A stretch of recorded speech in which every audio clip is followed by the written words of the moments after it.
All right, let's see if that did it. Can anybody see or hear me right now? Let me know. All right.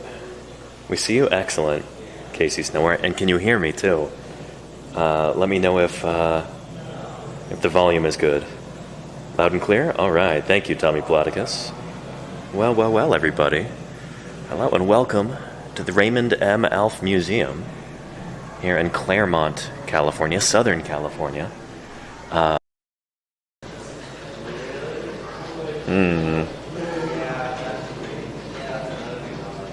little bit spotty.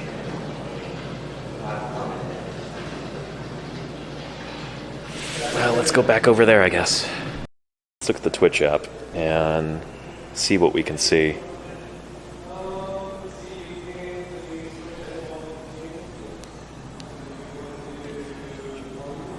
Okay, I think we're back. Good. All right, this might be a little tricky today, but we'll do our best. Yeah. Anyway, welcome everybody to the Alf Museum. I'm going to do my best to walk around and show you things without the signal dropping, but no guarantees. This is a live broadcast. Anything can happen. But yeah, this is a really, really special museum because it employs a number of paleontologists, including Andy Farkey, who's a colleague of mine. I actually just the only museum in the world that I know of that is on the campus of a high school. I think it's a fairly exclusive, very an official federal repository.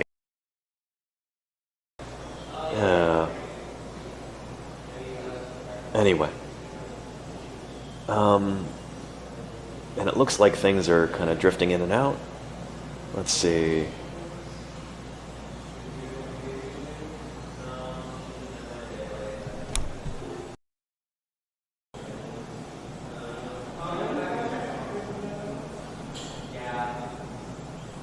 Okay, looks like it might be. It's kind of going in and out. Okay.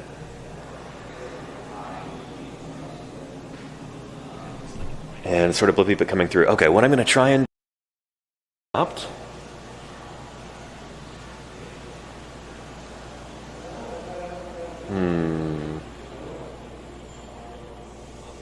There we go. And we're back. This is going to be. It's going to be an interesting stream. There. Anyway.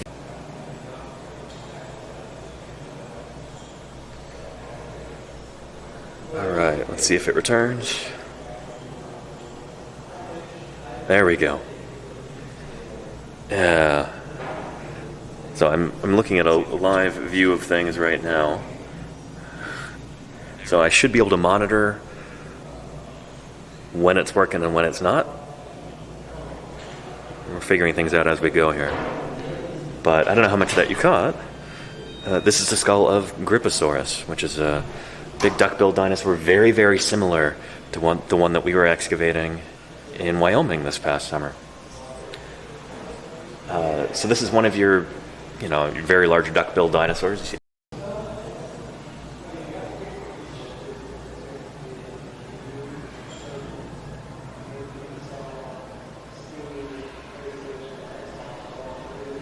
All right, what I'm going to do here is I'm going to ask if I can get a password to the Wi-Fi and see if that'll work, because that might solve our issues here. Yeah, hang on just a minute. I'm going to go walk over to the front and inquire about that. Oh, hey, Andy, how's it going? I'm having real connection troubles right here. It is a little bit the cell signal. Are you going on off cell signal? Yeah. It's not great. I think it's all the bricks and everything, but kind of a Faraday cage. So. Yeah. Is there a password for the Wi-Fi? Maybe there's a guest one that. There's a guest one. I think you got to go through a browser to do that. I got to put the password in here, and it's like you can enter a password, but you can't actually click anything on a web page or anything. So shoot. Cool. Yeah. There is a chance you may have some students coming through. Yeah. So I guess the only thing would be they can't be on. Of course. Yeah. I know the drill, yeah.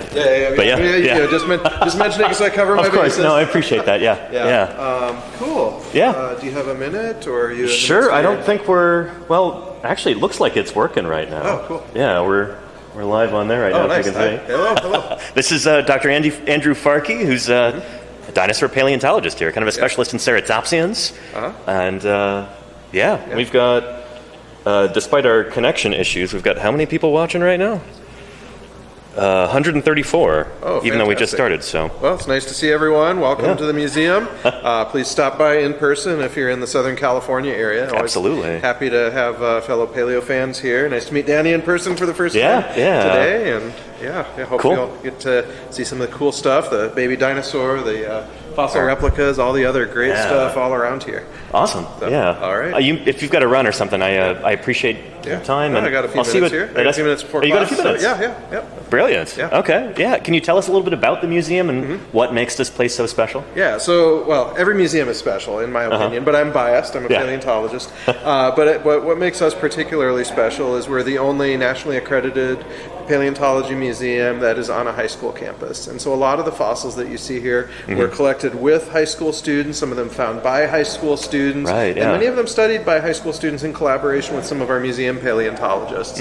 But not only are we an educational center for the high school, we're also a public repository, so we have fossils from federal lands that are used for research, for education, and all of that. We're open to the general public, so it's just the full package of a museum, just in kind of a different location. Yeah, very, very cool. And it is truly unique. I mean, a high school campus. I was talking with, I'm sorry, I'm terrible with names, the education director downstairs. He took me on a little tour of the collections, which was really neat. Excellent. What was his name? Gabe. Gabe. Yeah. All right, I'll remember that. Yeah. Also seen on PBS Eons. And right, he told me that he was going to be making some appearances on there pretty soon. Yes. So, we'll have to...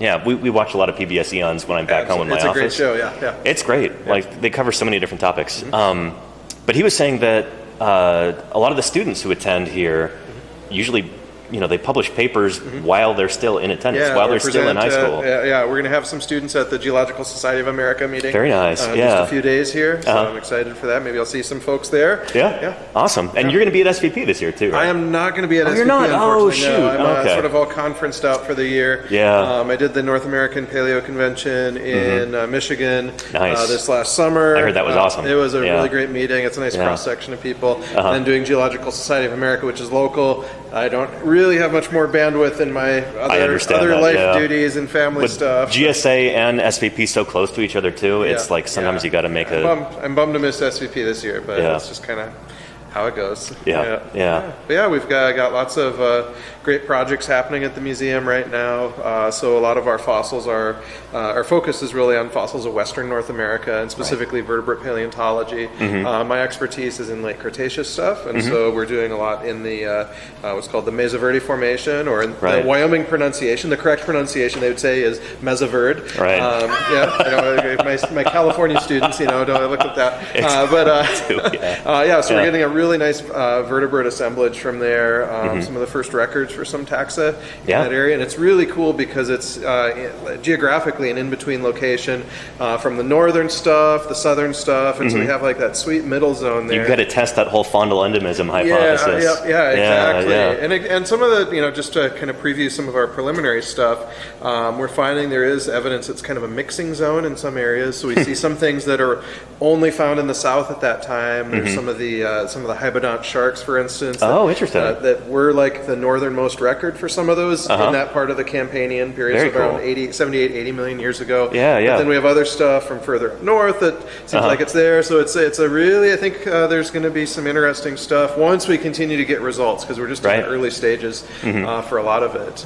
We don't even know how old is the formation exactly. We don't even know what it should be called. It should not be called Mesa Verde Formation because that formation is mostly in Colorado. And so should we call it Judith River? Should we call it something else? So that's some ongoing work that a few folks I know are working on. Very cool. So but it's exciting to have something like the Hell Creek Formation, where it's super well There's studied. a lot to know about it yet, Yeah. but is it like, okay, we know it's called the Hell Creek Formation. Exactly. But when you have rocks that you don't even really know what you're supposed to call them, or there's not really a settled consensus. That's exciting. There's so much left to be learned. Yeah. But it's also really annoying because there's a lot of groundwork to do before we can get into some of the bigger picture questions. Yep. Do you have potential like ashes to get ash dates and stuff like that yet, or still looking for those? In the areas that we're working, we have not yet found any ashes, which is also super annoying. Yeah. There's one exposure about 50 miles from where we are that does have a dated ash. Okay. But it's really hard to correlate those just the way the exposures are, because it's terrestrial environments. You can't just go like 1-to-1 on a particular elevation or layer. So, so it's delightful. It's all sorts of good stuff. But it also means like being able to have rocks from the age of dinosaurs in Wyoming, which is in many ways a very well studied area. Sure. Where we're just like, we don't even know like what animals lived there. We don't know how old it is. We don't know what to call it. That's like basic science. It's almost like going back in time 50 or 100 years and working on some of those original. And so many of us dream about doing that. Like, what would it be like to go back to the beginning of studying the Hell Creek or the Judith or something? And here you get to do that in the Mesa Verde. That's very, very cool. But I also kind of like having all the knowledge we do about things like the Hell Creek. It does make things a little bit easier. You can answer different kinds of questions that are just as exciting, sometimes even more exciting. Yeah. But at the same time, people will be referencing the work that you're doing now in the Mesa Verde for centuries to come. They better, So I would say, I don't care if I'm wrong, just as long as someone cites me. There you go. Nice. Cool. Well, I got to run to class. Yeah, thank you so much. Good to see everyone. Again, really appreciate it. Yeah, absolutely. We'll see you around, I'm sure. Before. Yeah, sounds good. All right. Appreciate it, Andy. Thank you. Oh, very, very cool. Anyway, for those of you just joining us, I'm here at the Raymond M. Alf Museum in Southern California here. And that was Dr. Andrew Farkey, who's a dinosaur paleontologist, works on Cretaceous stuff, works on horned dinosaurs, and he's helping bring the Mesa Verde Formation to life. But and I'm so glad that it seems like the signal has held excellent. Thank you, Casey Snowart. That's good to know. Kind of flying blind here. But anyway, I guess while the signal is good here, let's take a look at this guy right here. This is Allosaurus. Looks like Allosaurus fragilis. It's like the Allosaurus skull that I have in my office. And this is one of your classic late Jurassic dinosaurs from here in North America. This mountain really reminds me of the one at Dinosaur National Monument, too. I wonder if it's the same specimen. The one that's there next to the fossil wall.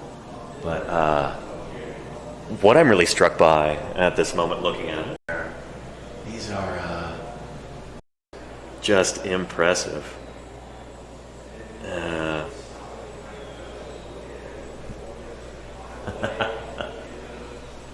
Oh, man. Let's see. There we go. Now we're back on. Anyway, what I was saying before it cut out was that I'm really impressed by the robusticity of the forelimbs right here. This particular mount really gives you a good sense of that. Just how thick those arm bones are is really impressive.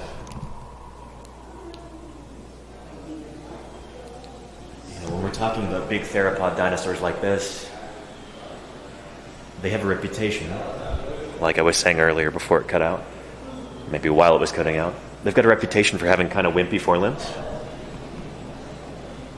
With Allosaurus, the forelimbs might be a lot smaller than they are, a lot smaller than the hind limbs here. But they are, just by objective standards, they are very thick. Look at how thick that humerus is. Just really impressive. And Ken says the coracoids should be touching. They are. This guy's chest is kind of splitting in a way that shouldn't be. Yeah, so these bones, the coracoids, kind of it's almost like a collarbone kind of a deal. The fused collarbones, the fused clavicles, furcula should be right there in between. But yeah, his chest is a little bit kind of stretching apart. But that's okay. Yeah. Anyway, Slightly declined a hug from an Allosaurus. Me too, Salamander. I think that's a wise choice. Yeah. Very cool. Here, let's risk the signal cutting out. Let me walk around to the other side of the skeleton real quick. So bear with me here. It might cut out, but we'll be right back.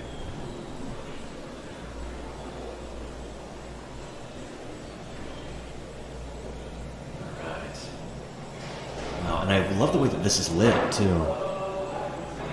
This is just, I don't know, this might be a small museum, but they've clearly had some excellent funding here.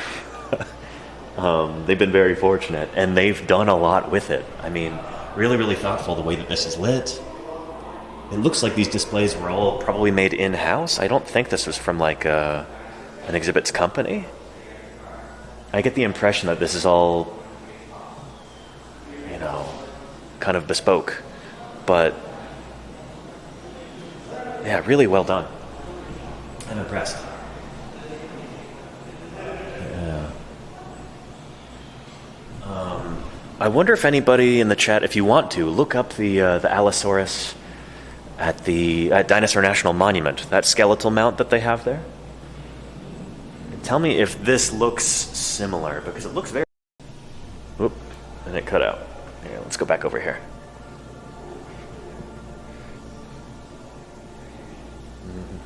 Here we are. Yeah. And it does, says Casey. All right. I'm glad. I should have asked if it's the same one, but if we run into to Andy again, maybe we can ask. But anyway, impressive animal. Really impressive. And Allosaurus gets significantly larger than this, too. Allosaurus gets to be about, I don't know, close to 13 meters long, maybe longer. Skull gets a bit bigger than that as well. Yeah. It's an impressive critter. So Allosaurus is by far the most common of the big meat-eating dinosaurs in the Morrison Formation. The Morrison Formation is at the end of the Jurassic period here in North America. So some of your most famous and beloved dinosaurs, things like Stegosaurus, Diplodocus, Apatosaurus, aka Brontosaurus, they all lived at the end of the Jurassic here in North America. Rocks that were laid down that we today call the Morrison Formation. Allosaurus is the big common meat eater at the time. You get a number of other big theropod dinosaurs, Torvosaurus, Ceratosaurus, whatever Marshiosaurus is. They're all super rare, though, compared to Allosaurus. Allosaurus is the most common. He's the guy running around. If you were to go travel back in time to the Morrison, Allosaurus is the dinosaur that you would see the most frequently when it comes to big meat eaters. Yeah, pretty cool. And anyway, behind us over here, hopefully the signal holds. We've got the hind limb and the hips, at least the right side of the hips, the big sauropod dinosaur. It looks like a Apatosaurus to me. No, it's Camarasaurus, is it? Well. Very cool. This is awesome. So Camarasaurus is the most common dinosaur in absolute terms from the Morrison Formation. So this is one of your big, long-necked, plant-eating dinosaurs.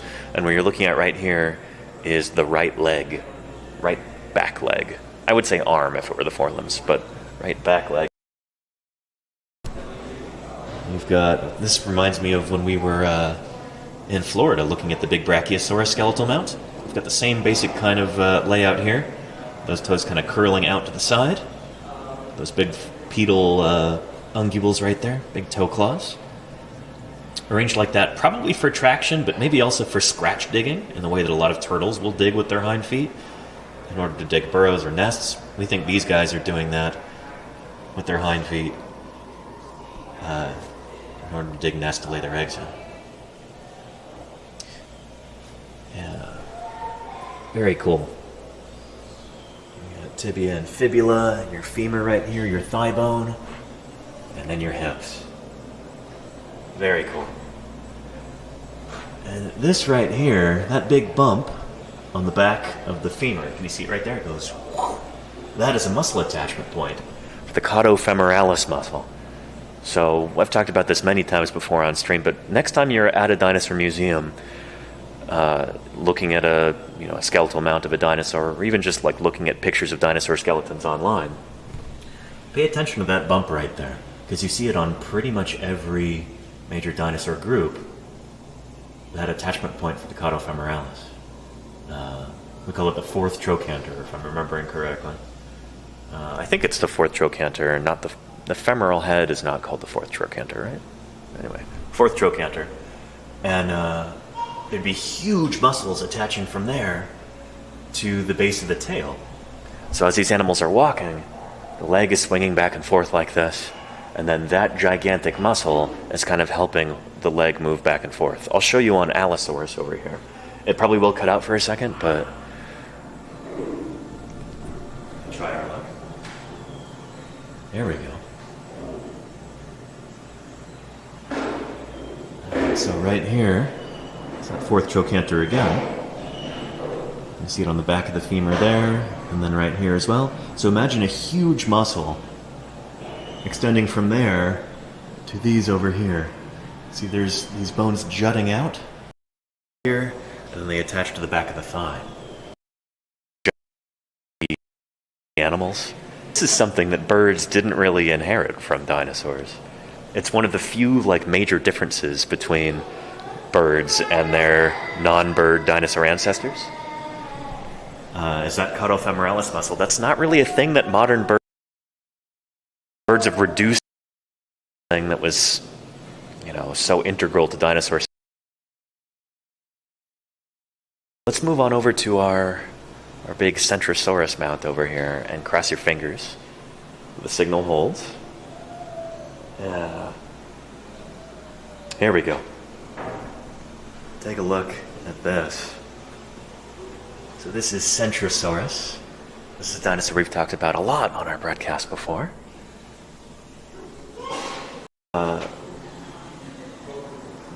There are many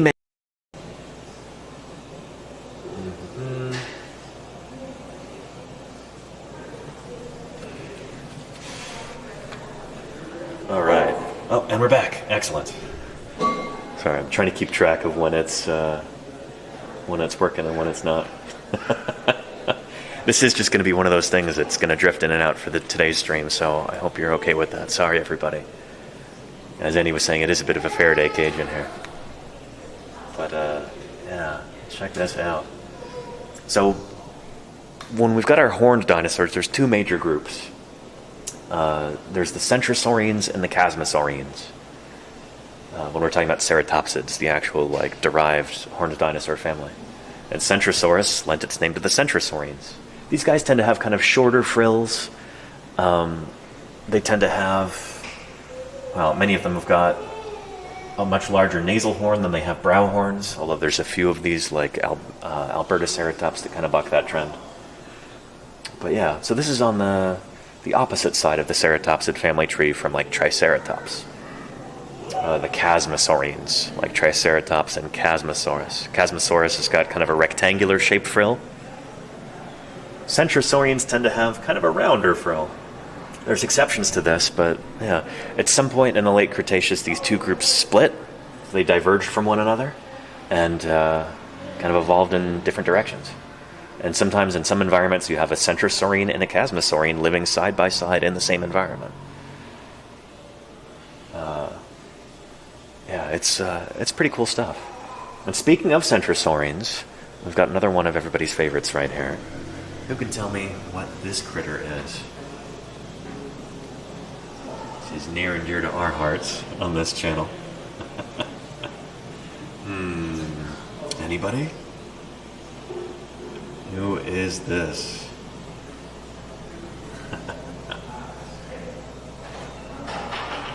Let's see. Not a bird, Pandora. Not Albertoceratops, no. You're a little closer. I'll give you a hint. It is Diabloceratops. There you go, Salamander. Yes, indeed. The Diabloceratops, of course, was discovered by Don DeBlue, whom we were working with this past summer. Yeah. Pretty cool. Yeah. So, Diabloceratops. Remember I was saying that the Centrosaurians, we used to say that, oh yeah, they don't really have brow horns, but they really emphasize their nasal horn? Diabloceratops doesn't do that. It's barely got a nasal horn at all. In fact, you could say that's just more of a bump than a horn. But it does have brow horns. So anyway, it's interesting. The more that we learn about these dinosaurs, the more that we kind of flesh out these different groups by finding more examples of them, the more complicated things get sometimes. But the more interesting they get, too. Anyway, pretty cool. And it's neat. I wonder if Don knows that they've got a cast of Diabloceratops here. This is his baby. He discovered this critter, and yeah, it's made it all the way out here to Southern California. Pretty neat. And Mark Ride says, is it true that paleontology species category? I'm not sure I know what you mean, Mark Rides. Yeah. We do... Well, yeah, we name dinosaur species. So this is Diabloceratops eatoni right here, named after, I think, Mark Eaton. So Eatoni is the species name, Diabloceratops is the genus name. So anytime that you name a living thing, you've got to give it a genus and a species name. That's true for dinosaurs as well. It is a little bit interesting in that when we're talking about dinosaurs, there's not very many dinosaur genera that have more than one species. Most dinosaur species are what we call monospecific. Most dinosaur genera, are what we call monospecific, meaning that there's just one species per genus. But yeah, that's kind of it's more of like a sample bias thing than it is anything about actual dinosaur evolution. Does that make sense? It's kind of arbitrary that that's the case. Yeah. And there you go, Crimson Carnotaurus, yeah, Velociraptor mongoliensis and Osmolska, yeah. Tyrannosaurus rex, and newly published this year, Tyrannosaurus macraensis. We've got 2 species of Tyrannosaurus now. It's interesting that they gave it a new species name rather than just naming it as a new genus, but yeah. A lot of times those decisions are pretty arbitrary. In fact, they're always pretty arbitrary. But, yeah, I don't know. That's the thing, is that when we're naming critters like this, how would I put it? Every name that we give a critter like this is kind of a hypothesis. We're saying that, like, yeah, this is a new organism that we've just discovered, and when somebody finds one that's very, very similar, and they give it a new name, whether or not it's a member of that genus or whatever, there's always a degree of subjectivity there, I guess, if that makes sense. Yeah. And sometimes the same species is named several times with their own genus. Exactly, Charlie's Dragon. We've had a lot of that.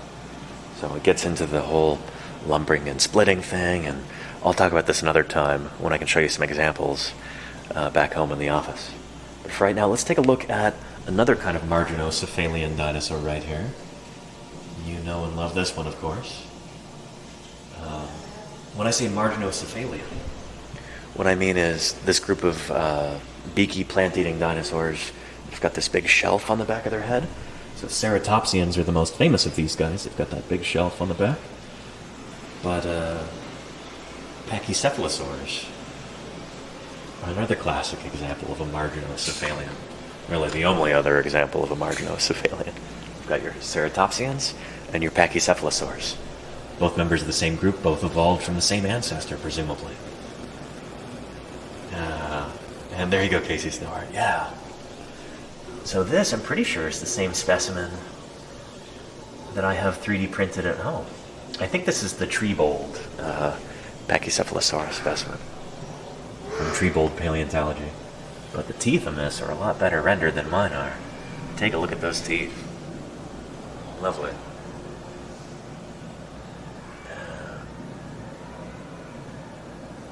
There we go. got these classic leaf-shaped teeth. They really remind me of ankylosaur teeth. These are considered fairly simple by dinosaur standards. But yeah, they kind of remind me of iguana teeth as well. When you look at the teeth of like a land iguana, genus Conolophus, they look pretty similar to this. Probably had a pretty similar kind of diet, I suppose. Yeah. Very cool.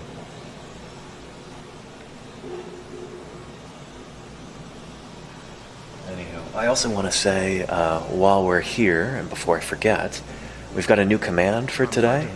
Hopefully you see it there in the title. But it's !give ALF if you'd like to donate a few dollars to the ALF Museum. And maybe put a little line in there saying, hey, we really enjoyed the live stream. Keep up the good work at ALF Museum. And yeah, feel free to do that. Thanks, Casey Sauer. Excellent. Yeah.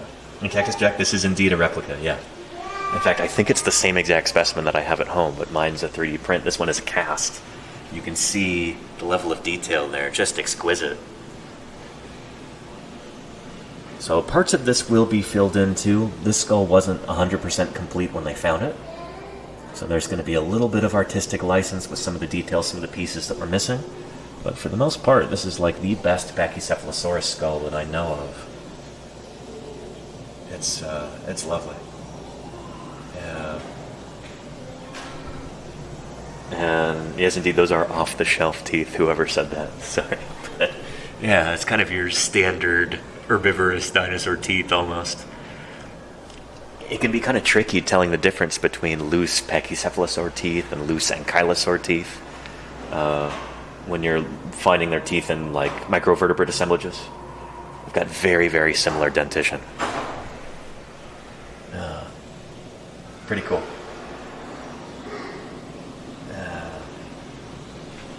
Anyway, and here, of course, we've got a stegosaur plate. Very nice. Plates are great. They are indeed. Lovely John Sidnick illustration there. This looks like maybe it looks like a plaster cast. Yeah, you can tell it's plaster because you can see the little plaster imperfections right there. Those tiny little bits, characteristic of a plaster cast. Yeah, really lovely. The stegosaurs are such super cool. And that's CBD2U. Thank you for the raid. Welcome to Paleontologizing. I'm really glad that the signal is holding up for the moment. This is great. Welcome to Paleontologizing. If you're here for the first time, let me introduce myself with anybody else who might be new here. My name is Danny Anduza. I'm a dinosaur paleontologist. I'm here on Twitch doing some good old-fashioned science outreach. Here at the Raymond M. Alf Museum of Paleontology at the Webb School in Claremont, California. So here in Southern California, there's this extraordinary high school, very exclusive high school. This museum is on the campus of that high school, and downstairs, beneath these displays, is a collection space, like a federal repository. And so this is an actual legitimate paleontological museum, accredited. It's a federal repository. They conduct field work, they do research, they publish papers. This is a unique place. It is pretty extraordinary. Yeah. Anyway, CBD2, I hope you had a wonderful stream. I'm glad you're here. Good to have you. Say hello to Pachycephalosaurus and the Stegosaurus plate there. Really nice. Impressive displays. Not just, the display structures of these dinosaurs, but the displays at the museum here are impressive.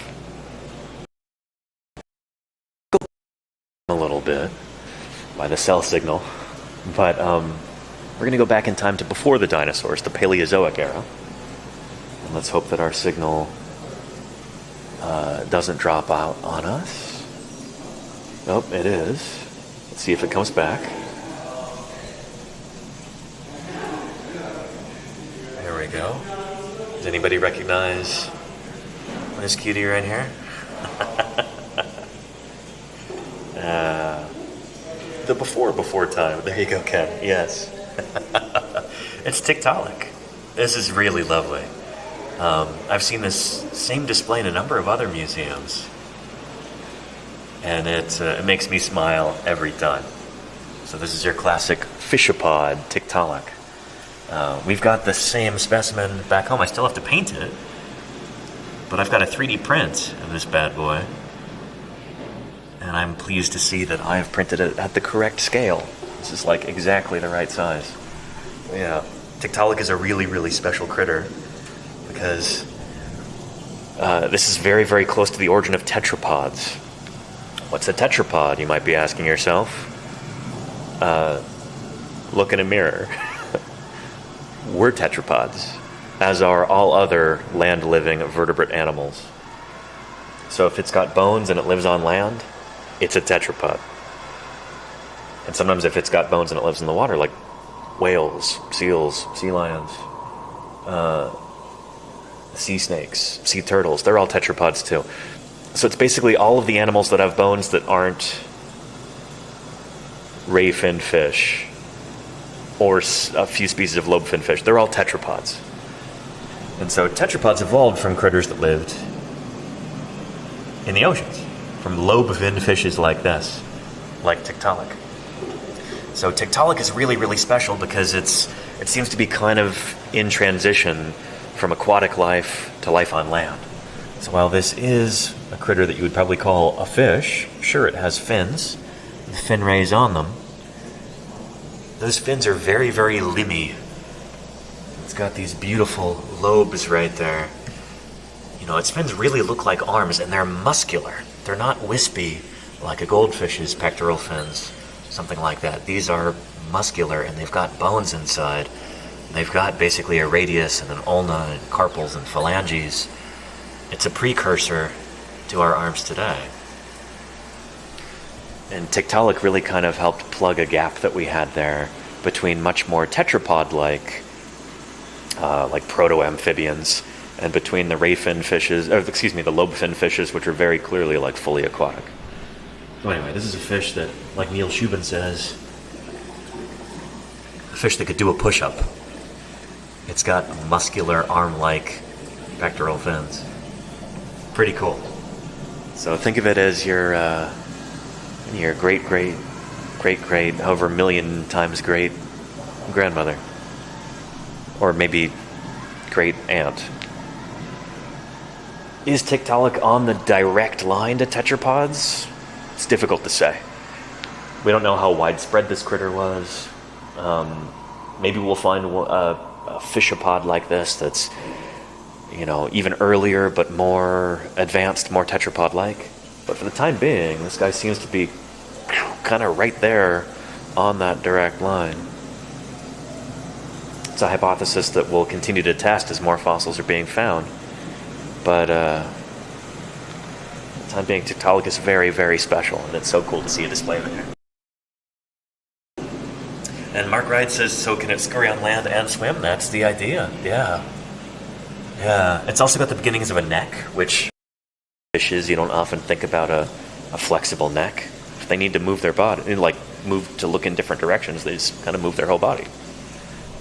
This has got the beginnings of a neck, which is super cool. And its head is almost kind of amphibian-like. You can look at the skull right there. There's upwards to the orbits, the eye sockets on the top of the skull. Yeah, pretty cool. Yeah. Anyway, pretty neat. Pretty darn cool. And oh yeah, and Ken, good point. Yeah, Jenny Clack did some early work, or did some important work on early tetrapods, and she did the work on biomechanics of salamanders and critters like that, right? There's a number of different paleontologists who kind of work on this particular area, the transition of vertebrate animals from water to land, the rise of the tetrapods. And Jenny Clack, who just passed away recently, she was one of the pioneers in that area. So I know she doesn't get as much attention because, well, she's much more of a kind of lab scientist. She's not done as much outreach work. She's not been on, she's not hosted PBS specials in the same way that Neil Shubin has. So it's important to remember her too, and I appreciate you saying that, Ken. Yeah. But yeah. Anyway, very cool.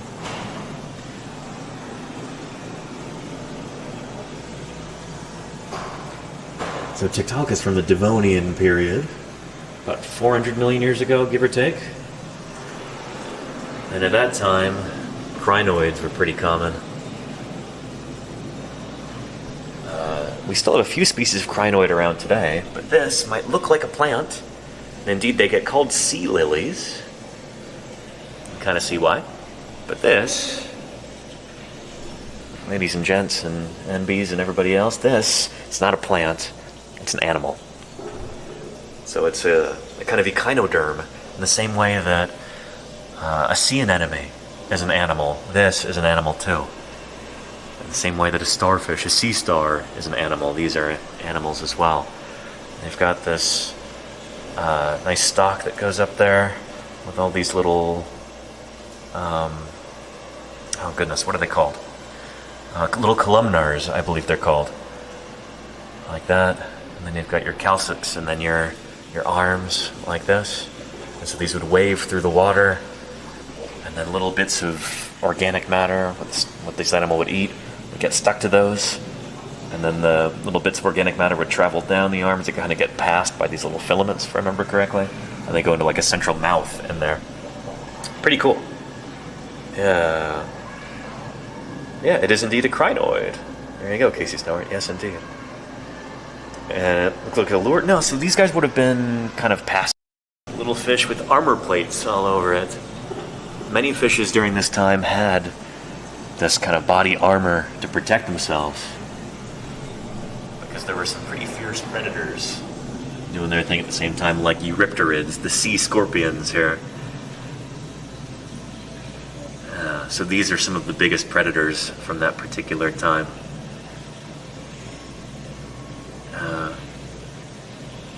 So their heyday is a little bit earlier than this, like the Silurian period. By the time Bathyrialepis is around, I guess you'd have to worry about, well, probably big cephalopods, things like orthocones and stuff like that. Anyway, here's a smaller actual fossil of a eurypterid right here, one of these sea scorpions, right there. So I don't work on these guys, and I'm trying to remember some of the terminology, but they've got these big kind of flappers on either side. They would have used those for locomotion. That's equivalent to these right here. And then you've got arms for scuttling around, and then you've got these, or legs rather, and you've got the big pincher arms in the front for catching prey. Pretty cool.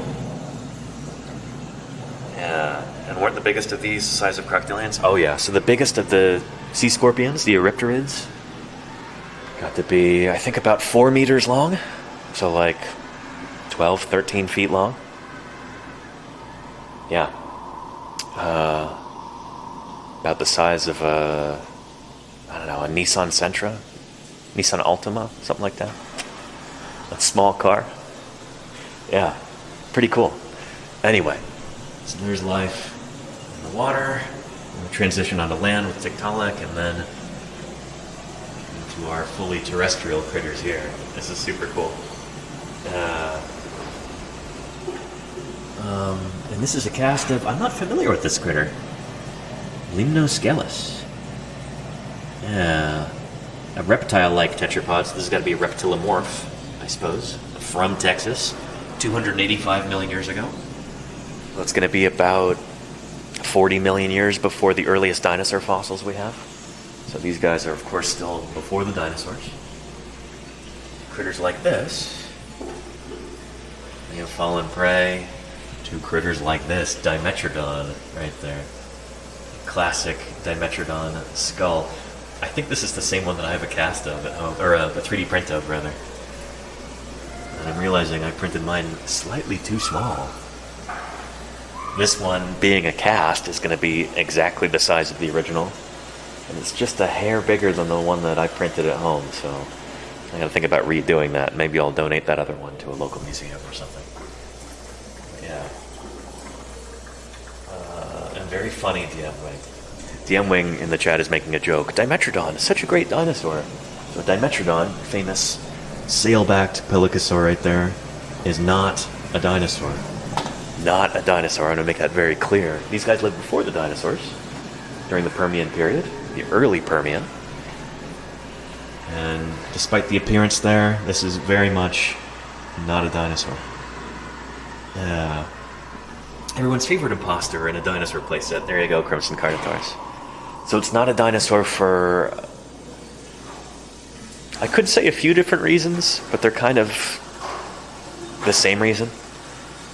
It's not a dinosaur because it didn't evolve from that first dinosaur ancestor. It lived before the first dinosaurs, so it can't be a dinosaur for that reason. And this is a question that I answer pretty much every stream, but I'll get into it again real quick. The way that, like, what makes a dinosaur a dinosaur? In order for me to answer that question, you got to understand the idea of phylogeny, like evolutionary relationships. The way that we as scientists classify living things is not based on vibes. It's not based on what they look like or how they make us feel, or like, oh, these ones live in the water, so they belong to that group. That's not how it works. The way that we as scientists classify living things is based on their ancestry, based on what they evolved from. So when we say that two different creatures are related to each other, we mean that in a very literal sense. We mean that they evolved from the same ancestor not too long ago. So they are literally related, genetically related to each other. This is not a dinosaur because it's on the wrong side of the tree of life. It's on the wrong side of the amniote tree. We're talking about land-living vertebrate animals. So this is, it's actually much more closely related to you and me. Pelycosaurs like this, like Dimetrodon, are basically proto-mammals. Mammals are creatures today that feed their young with milk. They generally have fur, hair, they're generally warm-blooded, that kind of thing. They all evolved from the same ancestor. All mammals come from the same ancestor. That's why they're mammals. And that ancestor is a relative of Dimetrodon. So Dimetrodon is closely related to the ancestor of all the mammals. Does that make sense? Yeah. Anyway. And before we move on into the Mesozoic over here, let me show you Diplocaulus, famous boomerang-headed amphibian. What a ridiculous skull right there. So those are the eye sockets in the front. The mouth is over there. You're looking at the top of the head right here. So we still don't have, I think, 100% certainty why they evolved these weird structures on their head. Why did they have a boomerang shape to their skull? But one popular idea was that it was for hydrodynamic purposes. So it's basically like a hydrofoil. These guys would be able to go up or down in the water very rapidly. There's another idea that maybe they used that for fighting. I don't think it's going to be a sexual display thing because you don't see sexual dimorphism. So it's not going to be like a sexual selection kind of a deal. Because it seems like the males and females both probably have the same shape to their head, but I don't know. I think it's kind of an enduring mystery. What was that weird head shape used for? Why did that evolve? You know?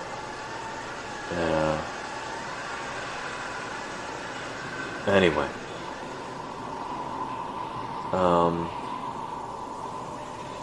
Looks like we're still live right now. Still working. Yeah. Anyhow. Got some lovely fossil plants here. Yeah. Pretty cool. This one's a cast. There's a cockroach in there, actually. That's a replica, a cast, but these are actual fossils. Very cool. Got some early ferns or fern-like plants. Lovely. Let's continue on. We'll go take a look at some of our dinosaurs over here. And so this is cool because it's kind of a walk through time. That's the way that a lot of museums like this are organized. And yeah, it's the same here. So we're now moving into the Mesozoic era, often called the Age of Dinosaurs. And one of your first common dinosaurs, very well studied, although it still contains a lot of mysteries, Coelophysis right here. And this is lovely that I can show you this right up close. So this is one of your classic Triassic period dinosaurs. If anybody's seen the program Walking with Dinosaurs from 1999 on the BBC, British Broadcasting Corporation, Coelophysis features very heavily in the first episode. So it kind of has that ancestral dinosaur body plan, where you're running around on two legs, you got fairly short arms up front, you got sharp teeth. All of the earliest dinosaurs basically have this same bow plan. And then, like, as you move on from the Triassic into the Jurassic and Cretaceous, dinosaurs diversify in terms of their body plan significantly. But they all basically start off like this. Small two-legged predators. Now, this particular cast right here is one of those standbys that you see in a lot of different museums. That classic epistotonic posture, with the head kind of thrown back dramatically over the dorsal vertebrae, and the tail curled up like this too. I think the tail doesn't actually curl that far, but they wanted to be able to fit it on a slab like this when they do casts of it, so I think there's a little bit of museum magic in there. But anyway, this particular specimen is really famous because it was once used as evidence of cannibalism in Coelophysis. If you look there in the rib cage, you'll see a bunch of little bones. There's a bunch of little ribs. You see some vertebrae in there, some little limb bones. So the question became, what's inside the rib cage? The bones are too large and too well developed to be that of an embryo. It's not like this dinosaur was giving birth to live young and that's the result, the remnants of its embryo inside. That's not the case. When the bones were examined, they were thought to be those of a baby Coelophysis, though. So how in the world do you get bones of a baby Coelophysis in your rib cage? The conclusion that researchers came to pretty early on was that this was cannibalism. That Coelophysis were eating their babies. And since there's a huge assemblage of Coelophysis skeletons at this one place called Ghost Ranch in New Mexico, where this one is from, the idea was maybe all of these animals congregated there in a dried up riverbed or something during a terrible drought. And they're all just having a really, really difficult time. A bunch of them are dying of thirst and starvation, and so they're starting to eat their babies and stuff. That was the story that you saw in so many different books and publications. You see it in Walking with Dinosaurs, too, from 1999. It's kind of the classic story for Coelophysis. Oh, Coelophysis was a cannibal. But then a colleague of mine, Sterling Nesbitt, who I think was at Berkeley, when I was volunteering there in high school, he was doing his master's degree there, I want to say. He decided to look at some of those bones, and he said, these aren't Coelophysis bones. These are little silosaur bones. So they're not even from a dinosaur. They're from a small dinosaur-like animal that lived at the same time in the same place. And, yeah. So Coelophysis had been slandered. We don't have evidence that it was a cannibal now. So, yeah. Anyway. I always thought that was a cool story. Anyway, Coelophysis, very important early dinosaur. We've got so many specimens of this critter. We can potentially answer a lot of cool questions about dinosaur growth and behavior and dinosaur ontogeny. An old friend of mine from Montana State, Danny Barta, is working on Coelophysis and published a really cool paper last year, I think, maybe the year before, all about Coelophysis ontogeny. When you've got a lot of specimens, you can start to figure out patterns in their growth, and who's young and who's old and all that good stuff. Anyhow, back here to Gripposaurus. I was trying to show you this guy earlier and our signal kept cutting out. Hopefully it's a little bit more resilient right now. But, yeah. Many of you weren't here when we were looking at it earlier too. But this is Griposaurus, which is a big duck-billed dinosaur from the same subfamily, very closely related to our duck-billed dinosaur that we were digging up in Wyoming this summer. Duck-billed dinosaurs, I should say. We had 3 of them that we were working on this summer. So there's that classic duck bill there in the front. And when you think of a duck, you don't think of an animal with teeth, because ducks don't have teeth today. Duck-billed dinosaurs very much did, though. They had the most teeth of any dinosaur. And you can see that right here. You can see that lovely dental battery. We were talking about this a couple weeks ago on stream, and now I get to show you in person. Right here. So every single one of these is a different tooth. Bing, bing, bing, bing, bing, bing, bing, bing, bing, just like that. But they're stacked 2 or 3 wide. So it's kind of difficult to see here. I don't know if the camera's picking it up, but there's a tooth, there's a tooth, there's a tooth, there's a tooth, there's a tooth. You've just got this pavement of teeth like this. And so as these animals are chewing, and they did chew, that's what these teeth are for. The upper jaw and the lower jaw, those teeth would grind against each other like that, almost like a pair of scissors. And so this flat surface here, well, it's angled up, but it's flat, that is the articular surface of the teeth. So the jaws would actually flex in and out as these animals are chewing in order to help those teeth kind of slide past one another.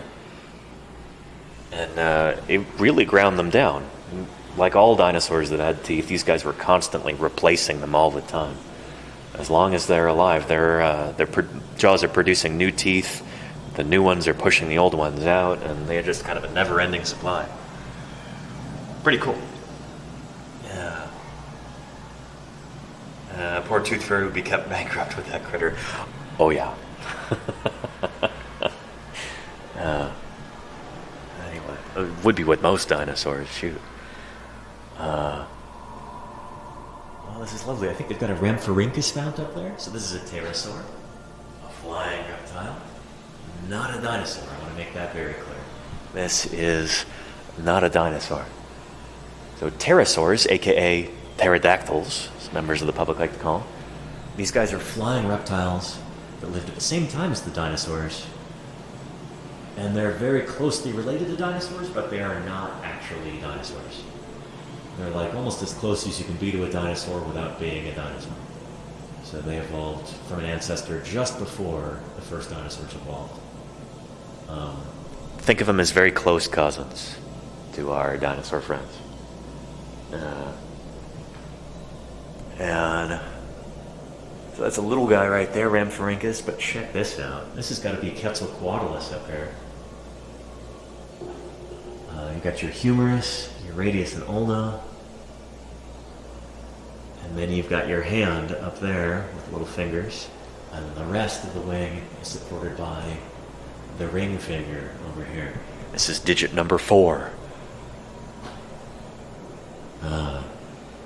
And I love this display right here because you can see the parts that we actually have. They're kind of that tan color, and then everything that's that darker brown has been filled in. This is, of course, a cast. The original is somewhere in Texas, where Quetzalcoatlus northropi is from, named after Northrop, the aircraft company, which I think may have supplied them with some of the funding for this, for excavation and study of this critter. But yeah, that was back in the 1970s that Quetzalcoatlus was named, and again, this is just one wing of this animal. Had like a 40-foot wingspan. So like close to 13 meters, just nuts. One of the biggest animals that ever flew. We don't know if Quetzalcoatlus in particular was the biggest, but one member of its family, what we call the Asdarchids, this particular group of pterosaurs, one of them definitely would have been the biggest animal that ever flew. Just huge, you know?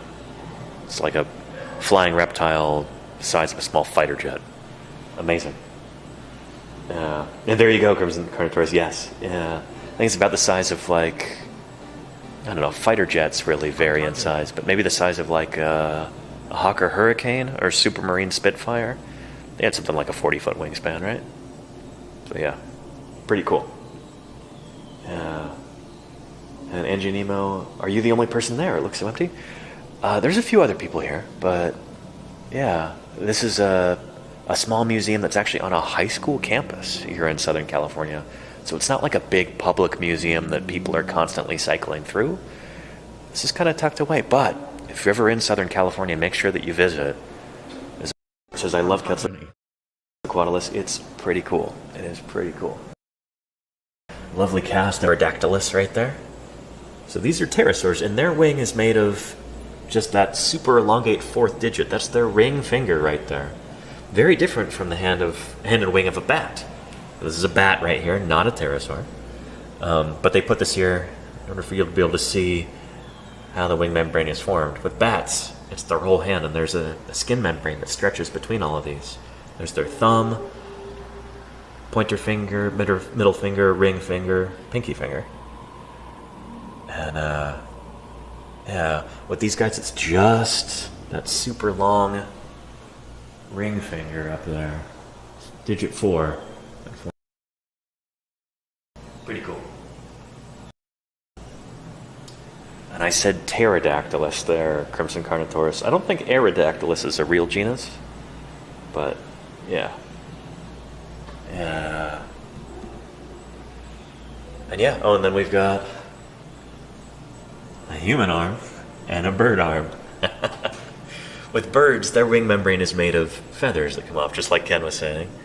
And we don't have arms that are adapted for flights. We've got to find other ways to fly, like building airplanes or shooting ourselves out of cannons. But we've still got those same bones in there. And this is a lovely illustration of what we call homology. So this shows that both we and birds and bats and pterosaurs all evolved from a common ancestor. You got to go back pretty far to get to that common ancestor, like 350 phalanges. And in a bird, you've got your scapula, humerus, radius, ulna, carpals, and phalanges. Same with a bat. That might be the collarbone in there too, or coracoid. But scapula, humerus, radius, ulna, carpals, and phalanges. We've all got those same bones because we all have... Signal cut out. Let's see. Let's wait for it to come back.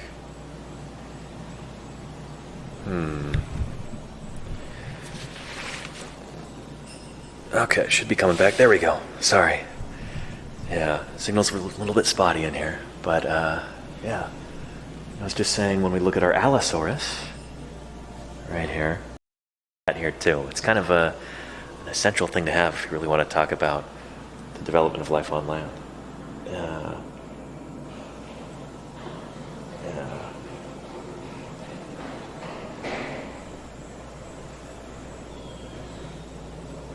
All right. There we go. We're back now? Let's see. Yeah. Anyhow, looks like the signal's back.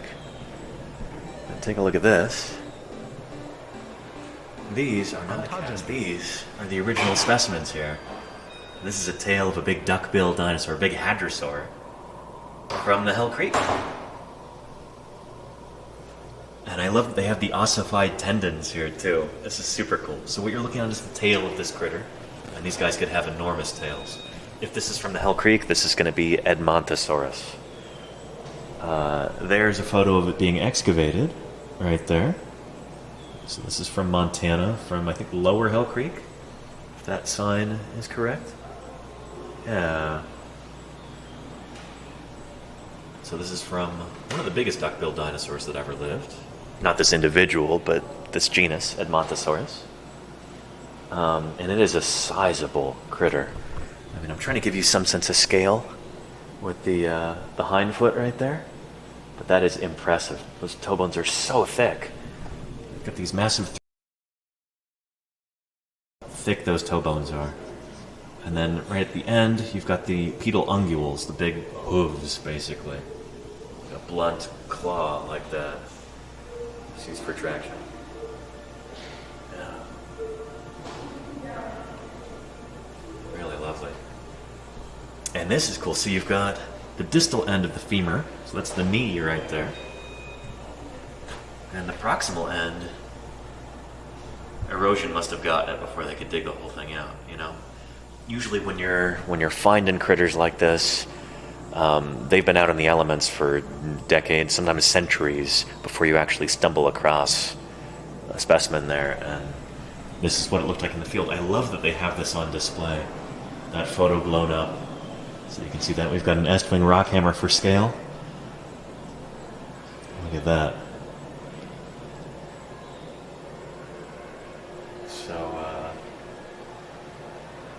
Yeah. Oh, and shoot, did I say distal? I meant... No, that is the distal end, yeah. The proximal end, this must have been the part that they found first. So when we're out in the field and we're prospecting for dinosaur fossils, the way that we usually find them is by just finding chunks of bone that are eroding out of a hillside or the bottom of a gully or something like that. You find chunks of bone that have been exposed by the elements. And I think this is probably what they found right there. See how it's all kind of destroyed? There are probably chunks of this that had fallen down the side of a hill. You follow those chunks up, you see where they're coming out, and hopefully you've got more of a skeleton in there. That's precisely what happened here. It's really cool.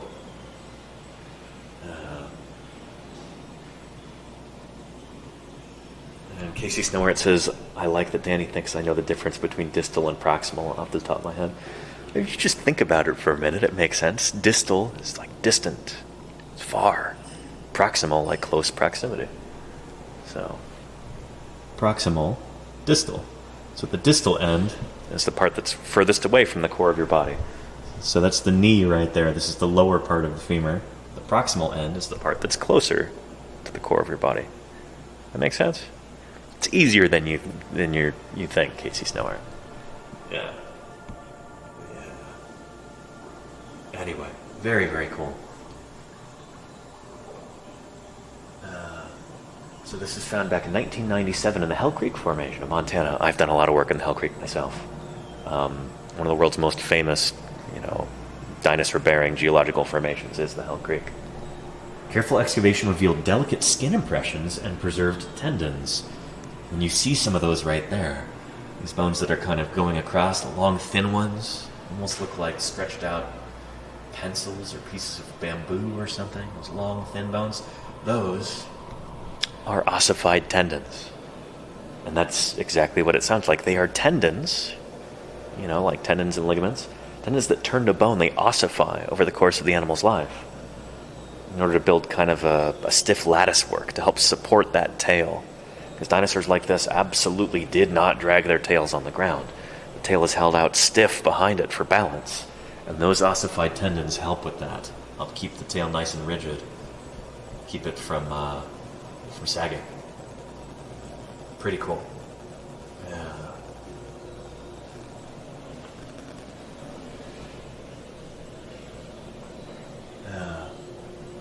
Anyway, reading the sign, it says the specimen was carefully mapped and jacketed for transport back to the museum. Detailed documentation on the specimen to be reassembled in its proper order back at the lab. Those of you who were here this summer for our fieldwork streams, we would talk about that every day. Proper documentation, mapping, data collection, all that good stuff. That's why this is so important, is so that when you bring things back, you know where everything goes. So they're able to reassemble it. It's neat that this is basically in life position there. I do wonder if originally the whole animal was there, and then they just got to it 100 years too late or something. Erosion had already destroyed part of it. Most of it, except for a hind limb and the tail. I don't know. Could be that that's all that was there in the first place, too. But yeah, pretty neat. I love that they've got the field photo there on display. Anyway, let's go over here. Hope the signal doesn't cut out. Cross your fingers. Yeah. And Axeman says, are there similar examples of ossified tendons on modern animals? That's a good question. I don't know of any modern animals that have ossified tendons. Yeah. I can't think of any off the top of my head. a good question. Yeah. But there's multiple dinosaur groups that do this. There's your ornithopod dinosaurs, like Edmontosaurus over there. And then there's your theropod dinosaurs, too. Not Tyrannosaurus in particular, but the dromaeosaurs, the raptor dinosaurs, are famous for their caudal ossified tendons. So ossified tendons in their tails. Anyway, here is T-Rex. Tyrannosaurus. So this is a cast of the AMNH Tyrannosaurus skull. I think this is AMNH 5027 right here. Yeah. Gives you an idea of the scale of this critter. Look how big the teeth are. Just, those are big honking teeth. Just, and it's like this big around, or bigger. Really impressive. Unlike most meat-eating dinosaurs, they tend to have kind of laterally compressed teeth, almost blade-like. They're kind of pinched from side to side, like a knife. These guys, the teeth are big and thick and round in cross-section. You know, they've sometimes been called lethal bananas. Pretty impressive. There you go, Crimson Carnotaurus. Yeah, you said it before I could. Those are some chompers, Sibley. Yes, indeed. Very cool. Oh, and some modern turkeys have ossified tendons? I did not know that, Diagonal. I'll have to look at my turkey osteology monograph. We do that every year before Thanksgiving. Make sure I pay special attention to that this year. Yeah. And Prince Nerdus is good for crushing bone, too, right? That's kind of the idea, is that Tyrannosaurus teeth, the teeth of Tyrannosaurs in general, are much thicker. They're less for slicing and more for crunching, for crushing, for just kind of dismantling carcasses like that by sheer chomping power. You know? Rather than cutting the meat off of bone. Like, they could bite through bone, potentially, with teeth like this. Yeah. Yeah, and that, of course, brings us to this controversial specimen over here. This is what we call the Cleveland skull, and this is a beautiful cast of it. Does this look familiar to anybody? I hope it does. I've got the same one at home. Mine's a 3D print. This is a cast. The original is at the Cleveland Museum of Natural History in Cleveland, Ohio. But this is originally from, the original specimen is from Carter County, Montana, near the town of Ekalaka. It was discovered back in 1940, I think. Originally named Gorgosaurus lancensis. Bob Bacher and I think Phil Curry looked at it in the 80s and they said, shoot, this doesn't look like Gorgosaurus. It's from the same time as T-Rex, but it looks so different from T-Rex. They gave it a different name. They called it Nanotyrannus. It means small. The idea is that this is maybe another Tyrannosaur, a relative of T-Rex, but distinctly different, living at the same time in the same place. The question is it actually a different animal, or is it just a young T-Rex? This is something we've talked about at length on this channel before, and it's an ongoing controversy. Yeah, there was a paper that just came out at the beginning of this year, beginning of 2024, saying that no, they are different animals. I suspect they're not. I suspect they're probably the same critter. We've got evidence from other dinosaurs that they changed tremendously as they grew and matured, but it is an ongoing controversy. Yeah, are they the same animal or are they not? There's a specimen that a lot of people are really excited about in North Carolina. It's originally from Montana, but the Tyrannosaur from the dueling dinosaurs specimen. That is also a Tyrannosaur. Looks pretty similar to this. It's got fairly robust arms, though. Kind of longer arms than you would expect from a dinosaur like T-Rex. So what's going on with that? That might help us to really understand whether Nanotyrannus is the same critter or if it's different. Yeah, what they've got to do in North Carolina is do histo on those. Cut those bones and look at the growth rings inside.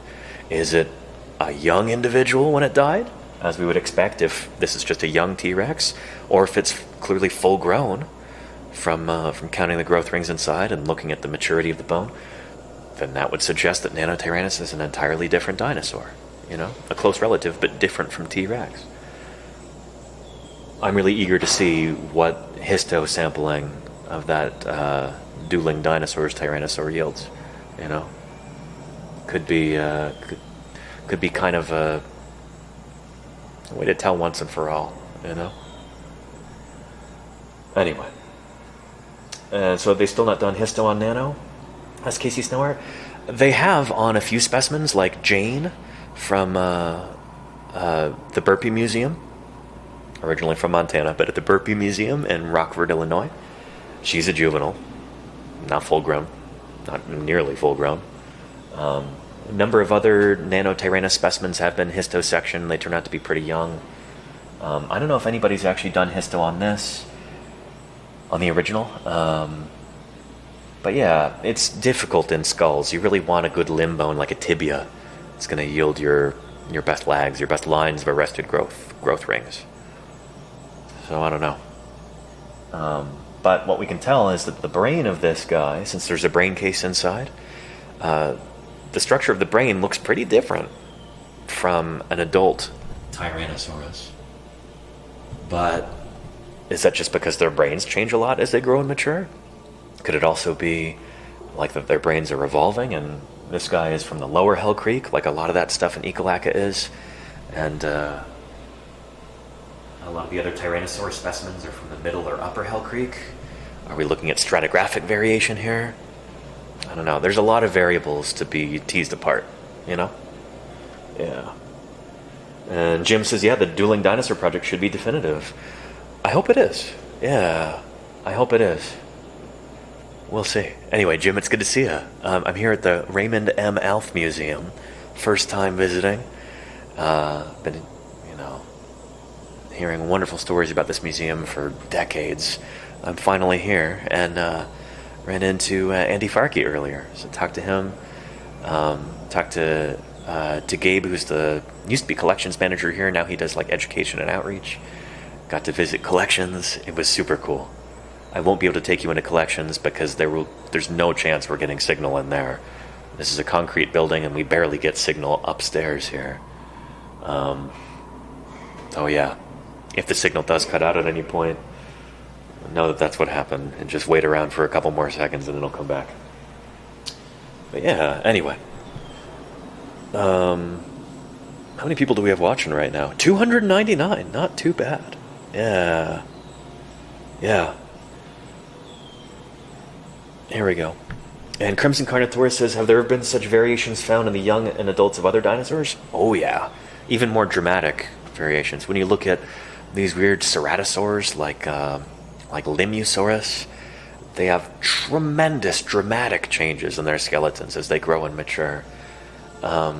We see this in some ceratopsian dinosaurs. You get remarkable changes. It's wild. We're not used to thinking about that because we don't have animals today that get as big as dinosaurs did, that change as much from hatchling to adult as dinosaurs did. So I think a lot of paleontologists don't really, it almost doesn't compute for them that you could have such dramatic changes. But dinosaurs are very different than mammals. And yeah, a lot of those differences are in ontogeny and development and all that stuff.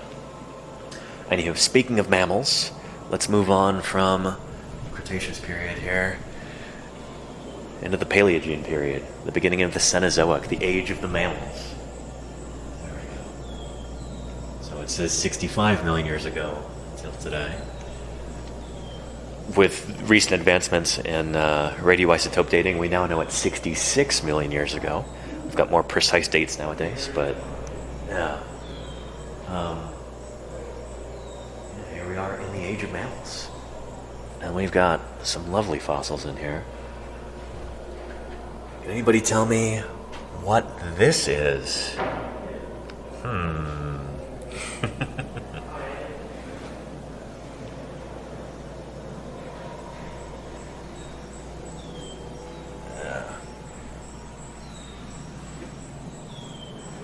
you might think that looks like a cat, but Dinictus, there we go. It is not a cat. It is a false saber-toothed cat. So I think this is what we call a nimravid. So it's not actually a cat. It's related to modern cats, but it's not part of the cat clade. So I think this group kind of branched off before our modern cats evolved. So all of our modern cats share a common ancestor, and this guy evolved before that common ancestor did, or at least evolved outside of that particular clade. So it's related to our modern cats, but it is not actually a cat. Pretty cool. Yeah. And Shenanigan says, I totally thought that was a cat. Yeah. Not a cat. Although related to cats. Yeah. Some differences in the teeth there. Those carnassial teeth look way different from the cat teeth that I've seen. And with mammals, it's all about the teeth. That's the, when we're talking, when you're talking to mammal paleontologists, the teeth they can yield the most information. Mammals are the most informative about diet. Mammals, you can think about them that way. It's a weird way to put it. Mammals they're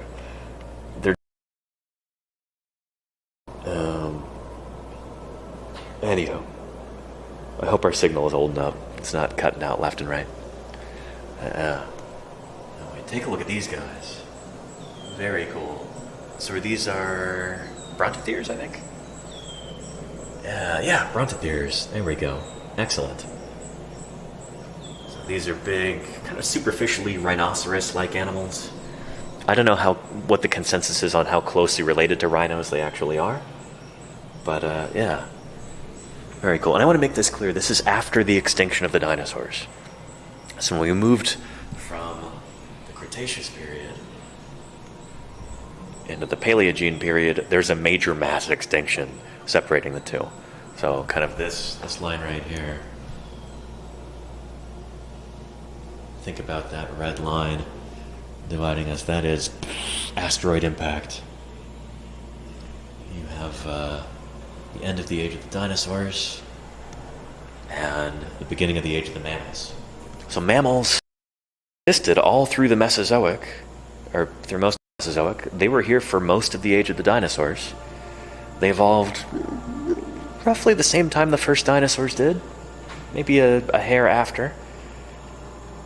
Mammal hair after. But during the entire Mesozoic, for like 170 million years, pretty much all mammals were about the size of a rat or smaller. There are a few that are maybe about the size of a dachshund or a big badger or something. But mammals, for the most part, were very, very small for like 170 million years during the Mesozoic. And it seems to be they were outcompeted by the dinosaurs for large body niche size, like for that niche for large body size. Mammals just weren't as good at being big as dinosaurs were, and so they got outcompeted and kind of pushed into these smaller niches. Until the asteroid hits. It wipes out about 80% of life on Earth, something like that. The dinosaurs go extinct. Most of the marine reptiles, most of them go extinct.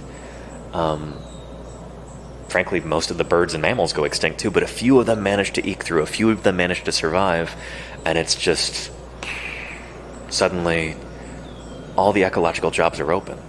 They could do anything. They could get big, and big they got. Mammoths like this, proboscideans, some of the biggest land mammals to ever evolve. The biggest, according to some folks. Yeah. It's funny, they never actually grow to rival the size of the biggest dinosaurs, but they're very big by mammal standards on land. Yeah. And the Brontotheres get pretty big too. What's really cool, these are the actual fossil specimens right here. These are not casts. Those are the originals. It's interesting, they've got such a sheen to them. I wonder if they've got like shellac and stuff. If these specimens were collected a long time ago. This one here, see, a lot of it's been filled in with plaster. A lot of these techniques you don't really see a lot today. I don't want to be disparaging, but these are kind of primitive techniques. If these specimens were found by a staff crew from this museum nowadays, you wouldn't have these methods applied. People here really know what they're doing, and they'd use much more modern methods for kind of filling in the gaps. You'd use fully reversible stuff, maybe water putty if you absolutely have to fill in gaps in the skull like that. Use something reversible. Anyway, so I'm guessing these were dug up a long time ago. Let's look at the sign. Our placard here. Yeah, every time a Brontotherian skull was found, the discoverer got to name it. Dick Linus, class of 1955, named the skull known as Richard after his father. So yeah, I guess these were dug up a good while ago. Yeah. Very cool. Basil techniques. There you go, Ken. Yeah. Yeah. Did I ever watch Walking with Beasts? A long time ago, Crimson Carnotaurus. A long time ago. Probably a couple decades ago. But yeah, do they have Brontotherians in that? Bet you they do. Anyway, these are cool. Very cool.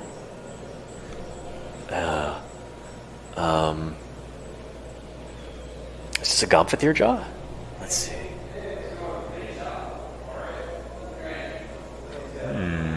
It's got a big old tooth right there. This looks like a Gomphotherian jaw.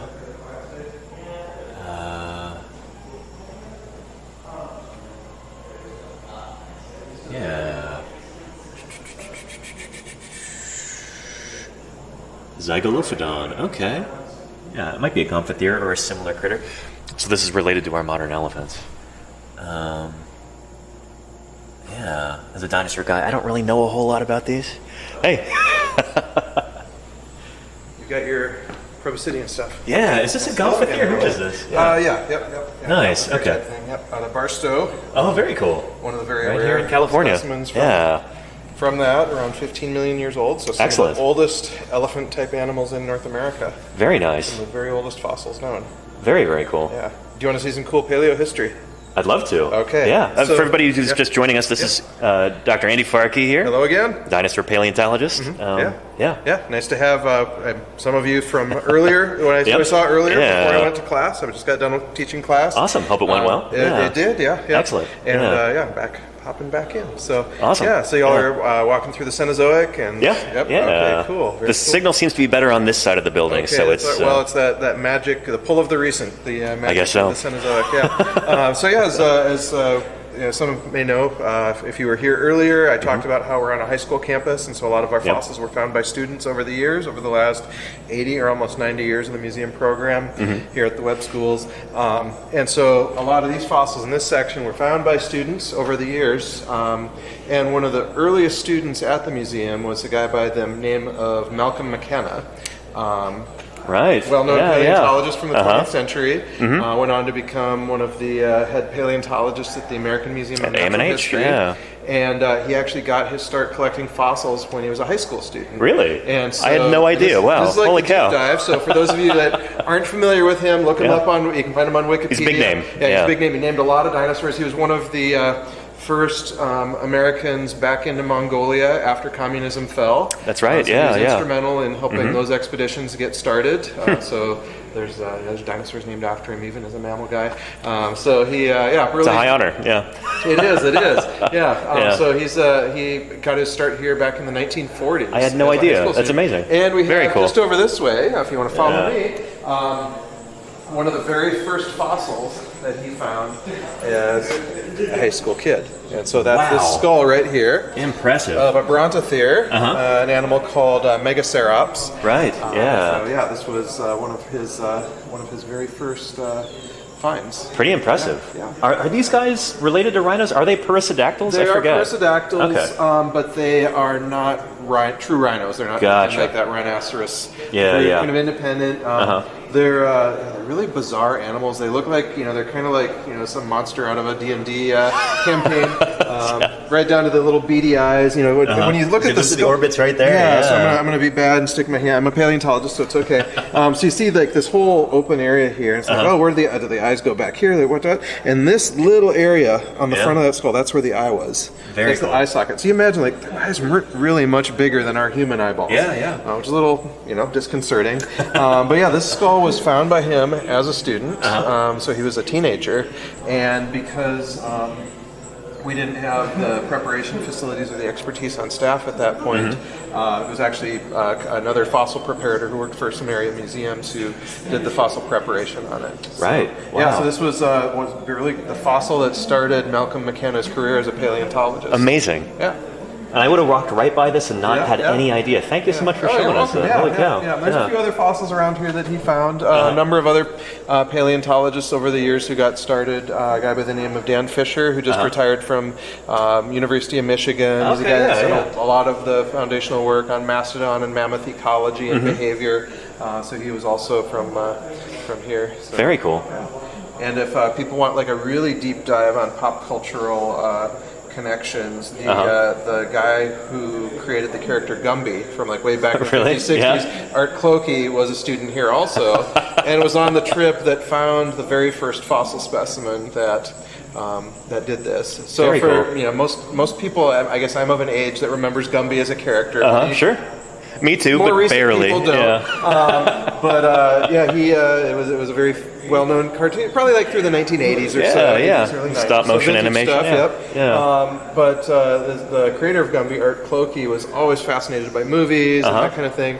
And so we actually have home movies of some of the paleontology expeditions from this museum in the 1930s taken by him as a result. That's amazing. So it's an amazing piece of historical And that's so rare to have footage of fieldwork from the 30s. That's incredible. Especially fieldwork by high school students. In the 30s. That's got to be unique, I would imagine. Like, I don't think anybody else has it. Very cool. Yeah, every fossil has a story with it. We're in we're almost like the mini hall of brontotheres in this area. These are fossils that were found by students back in the 1940s and into the 1950s. Some of these people are still alive. Malcolm McKenna passed away some years ago. But some of the other people who found it, these fossils are still alive, which is really cool to talk with someone who remembers finding a fossil, 3/4 of a century ago, maybe, or 70 years ago. So they, at the time when they found him, they got to give him a nickname. Sometimes it was after family members. Sometimes the name is lost to the mists of time. Sometimes it was like basically like a borderline inappropriate teenage joke, like from the 1950s. There's some really weird inside jokes in there. I've talked with some of them, and it's like, well, why did you name it this? And they're like, well, it relates to this. And it's like, okay. Like, we've got field site names from my crews that are the same way. Yes, exactly. It's funny that extends back to the 50s too. I think probably even before that, people were just smart enough not to write it down. So a lot of these fossils that we'll see here were found by those students back very in the day. Very, very cool. And they're still here in the museum, so they're still accessible to scientists. They're still here for public exhibit and education, which I absolutely it's the importance of museums, like we talk about all the time on this channel. And what I love about this is something that was found by a teenager back in the 1940s. Is still preserved, still available for study. If someone wants to study brontotheres, they can come here and like measure the horns on it, or look at the teeth, or any other number of things to learn a little bit more about it. Pretty cool. And with having the large collection that we have, with all those other skulls that are in other museums, you can start to look at things. What's the variation across the skulls? Is there dimorphism with potentially male and female individuals, or is it maybe just variations in the age of the animals, or stratigraphic variation when they lived rather than where they lived. So there's so many cool things. So, awesome. Sorry to interrupt everything, but no, this is really appreciated. Very cool trivia. Jim was saying in the chat, Malcolm McKenna kept him alive during a field season some time ago. Jim Kirkland is watching right now. Oh, hello, Jim. Hello, Jim. I did field work with Jim the past couple summers, and he was on stream a lot. As my own personal trivia, I've known Jim since I was in high school when I first corresponded with him, and so it was very lovely to have life come full circle now. Very cool. And have someone who I looked up to when I was a little baby pre-paleontologist, and now being able to have him as a colleague. So, That's awesome. Yeah. And before you take off, if you've got just another minute. Yeah, I do. A standard question I'd like to ask colleagues on stream is if they have any advice for anybody watching who might want to become a paleontologist. Oh, yeah. Like kind of drawing from your own experience and your own story. Yeah. What advice can you give? Yeah, I think my biggest advice for anyone interested in paleo is not to limit yourself. I always have loved dinosaurs. Well, since like the age of 4. I haven't always loved dinosaurs, but I've loved dinosaurs since I was since you were aware of them. And I always had a thought that I'd want to be a dinosaur paleontologist. But I also was really excited to discover there's other facets of paleontology, there's other facets of science that are super interesting and super informative. And I think, I've always been lucky to be able to get a broad background from the people I've been around and also have that broad background to enable me to pursue different kinds of opportunities. The statistic I always use is, there are more. It is easier to get a job as an NFL quarterback than it is to get a job as a dinosaur paleontologist. That's when true. you look at the NFL draft, there are more quarterback positions every year than there are dinosaur curators positions that open up. And so I like to think I'm in an elite class. I'm more elite that I wish I get paid at NFL level salaries. But I think the point being that being able to have diverse paths for your career. Like I never imagined when I was a grad student that someday I'd be able to work with high school students at a high school and be able to run a museum in that way. That's not a career path I ever thought would be open. And so being able to be open to different kinds of opportunities, different kinds of possibilities, even though I'm not like strictly, my job title is not paleontologist, I'm able to do paleontology in a setting. And working with all the things I've learned over the years about science communication, being able to write, being able to speak, being able to communicate in diverse and new formats. The idea of being on a Twitch stream. When I was a grad student, we didn't even know what it. There was no Twitch. There wasn't Twitter yet, or I guess whatever we're calling it nowadays. Any sort of stream. Blue Sky. And so being able to be flexible and not too boxed into just a single idea of what it means to be a scientist or what it means to be in paleontology. And some of my favorite people to work with in the profession are those that really don't have paleontology as any part of what they do. Some of our fossils that were found here, like the holotype for Gripposaurus monumentensis, the guy who found that was a volunteer on a field crew. He's actually a carpenter. He's not a he's not a paleontologist by trade, but he's found a lot of really amazing fossils just because he has the skill, he has the interest in getting out and doing that. And he found a holotype, for a new kind of dinosaur, just because he had the eye and the dedication and that. And so even though he's not a professional in the sense of being a paid paleontologist, he's someone who does paleontology and has made some pretty amazing discoveries. And I think that's true for our high school student, Malcolm McKenna, before he was a paleontologist, finding this. And so I think that my big message to come back full circle is being flexible, being open to different opportunities, being open to different ways of engaging with the science, because there's a lot of different ways to do that. And I like to look at it that way also because it means that I want everyone to feel like they have a place to be a paleontologist or to engage with paleontology. And so I think the more ways, the bigger we think of paleontology, the broader we think of it, the more opportunities there are for engagement, and to be a part of it, because it's such a cool field, and there's so many different ways you can get involved, and then turn it into a career working in groundwater protection, or turn it into a career as a teacher, or turn it into a career, doing whatever you're doing. Even better, turning it into a career as an entrepreneur who becomes a multi-billionaire and then funds who can fund further field work and research. And really, we need everyone engaged with the field, because it's not just me, it's not just you, it's not just the folks on the watching this right now. It's everyone all together. So that's a my fantastic long-winded answer. Piece of advice. Brilliant. Thank you. Really appreciate it. Thanks. Andy Farkey, everybody. Good to see you all, and I'll see you around, I'm sure. Sounds good. Thanks again. Enjoy. Awesome. So that was really, really nice to hear Dr. Farkey there say some of the same things that I've been saying for years here, that there's so many different ways to be involved in paleontology and so many different ways to be a paleontologist. I promise you I did not talk to him in advance about that answer. I know it seems pretty similar to some of the things that I've been saying. But yeah, holy cow. Feel vindicated by that, Yeah. Anyway. Awesome. Now we've got just a few more specimens to see here before I gotta take off. And hopefully our signal holds and our battery holds too. Hopefully it's not running too low. Let me check it real quick.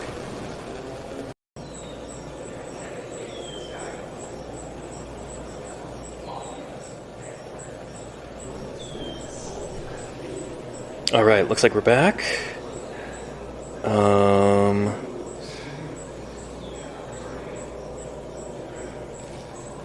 Here we are. Yeah. Sorry about that, everybody.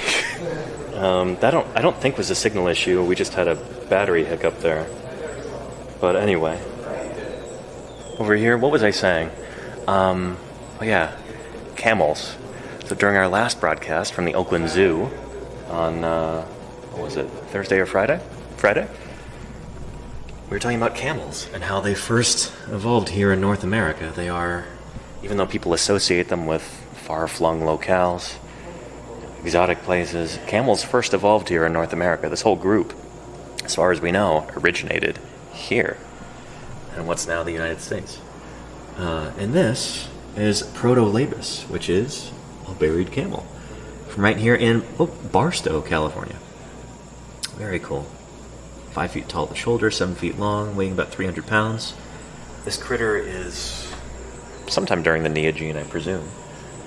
I don't know exactly how old, but very cool to have a fossil camel like this. Nice callback to our stream from the other day. You've got your hind legs right here. Toes right there. Femur, hips, rib cage. And then it looks like we've even got a skull down there too, potentially. I see bits of the mandibles. Pretty darn cool. There are Cenozoic fossils like this, fossils from the age of mammals, all over California. I really wish there were more beautiful local museums like this kind of scattered throughout the state, because we don't have that many. We'll be visiting a few of them on this trip, on my way down to and on my way back from TwitchCon. But, yeah, there are so many fossils from across the state of California. You could have a ton of different museums like this. It's kind of showcasing these beautiful mammals. And this is not a replica. These are the original fossils right there, Care Bear Bonfire. And this looks like it's the original field jacket that they're in. So this protective plaster and burlap cocoon we put the fossils in when we're in the field. Sometimes reinforced with wood like this. This looks like the original jacket, which is pretty cool. You've got a piece of, preserved fieldwork in here as well, along with the actual fossils. Lovely. Yeah. Very cool. Yeah. Oh, and somebody was asking about, where did the camels go in North America? We had them here until just a few thousand years ago. Along with a lot of other big Pleistocene megafauna.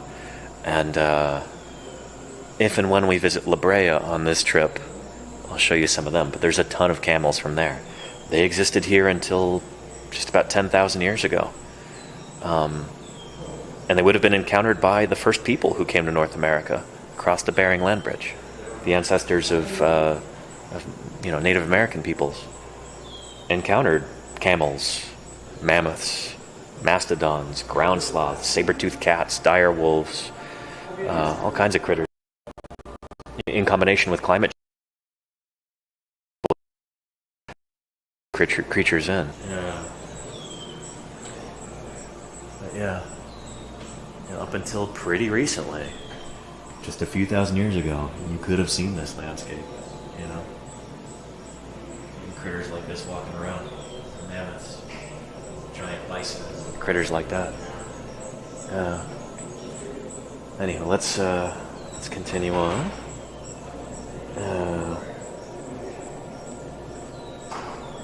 But a lovely field photo here. This is great.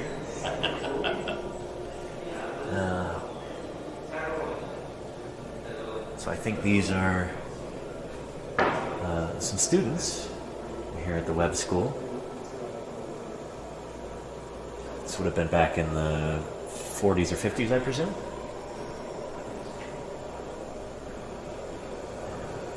Take a look at this. Who is this with those big teeth like that?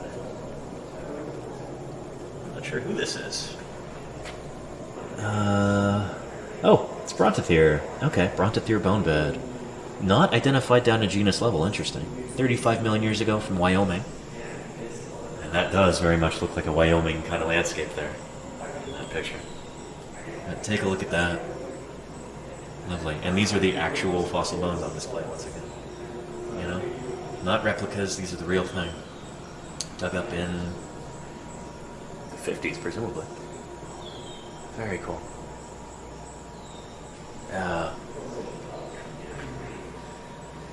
Going back to the Pleistocene, we've got a lovely Smilodon skull right here. Big mammoth tooth. That is a real fossil. The Smilodon skull is a replica, looks like. And then a real mammoth tusk right there as well. So, mammoth tusks, like, you know, proboscidean ivory, is it's a tooth. It's, I believe, a canine tooth. Just super, super long. So this is not like the horn of a rhino where it's made of keratin. This is actually one of the teeth of the animal. And you can kind of see that in cross-section there. So it's part of the skeleton, rather than being something keratinous. Really lovely, that curve to that mammoth tusk. And we've got a mastodon tooth there, too. And Dyson Dinosaur, how are you doing? Hello, hello. And yeah, we were just talking with Andy Farkey a couple minutes ago. This is a truly unique museum. It's wonderful to be here. My first time ever visiting. It's been great. Thoroughly impressed with this museum. How cool is this? Yeah. But yeah, there's a mastodon tooth right there too. Mammoths and mastodons might seem like fairly similar animals. They're both proboscideans, both members of the elephant family. They've got wildly different teeth. You know, mammoth teeth look a lot like modern elephant teeth. They're kind of flat on top, kind of used for grinding. Grinding just kind of low quality forage. These guys are grazers. Mastodon, on the other hand, were browsers. So these guys were much more picky about the food that they're eating, probably eating leafier plants. And they've got these high cusped teeth like that to help them do it.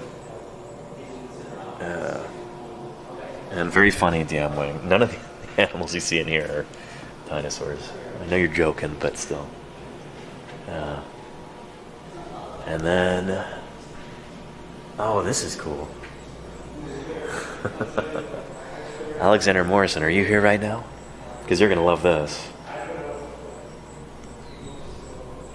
This is Purosaurus, is it not? There we go, yeah, Purosaurus. Giant alligatorid from the age of mammals. Do not put your head inside. Okay, we will not. But check that out. Give you a sense of scale here. Here's me next to Purosaurus. So this is a critter I think that lived about 50 million years ago, during the Eocene, I want to guess. Let's take a look. No, much more recently than that. I'm totally wrong. 7 million years ago, during the Miocene. Holy cow. So that is a big, big crocodilian. Presumably related to today's caiman, an alligator of South America. Yeah, pretty darn cool.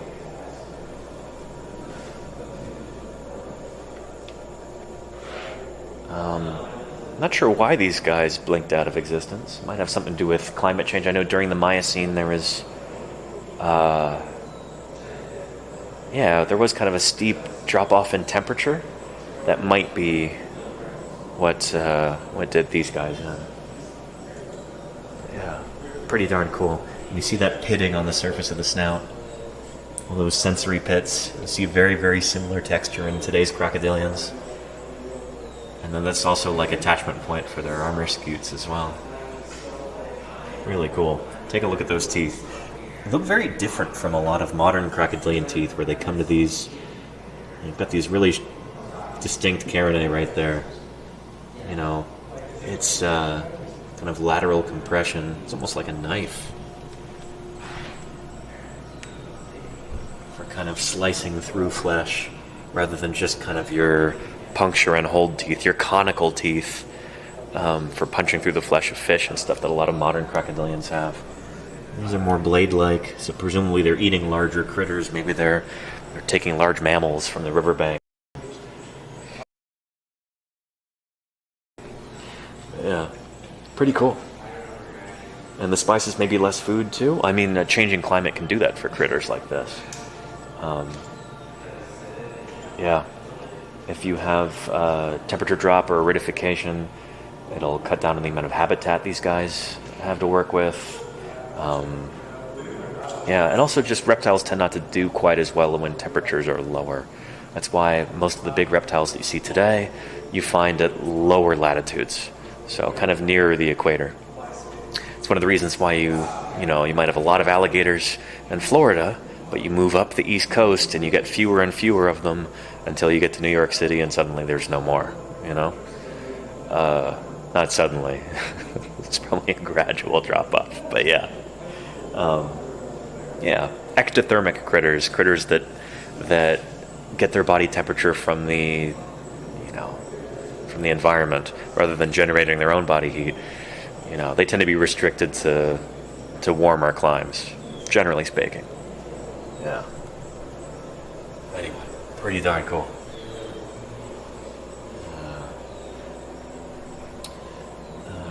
Except in the sewers, yeah, very funny.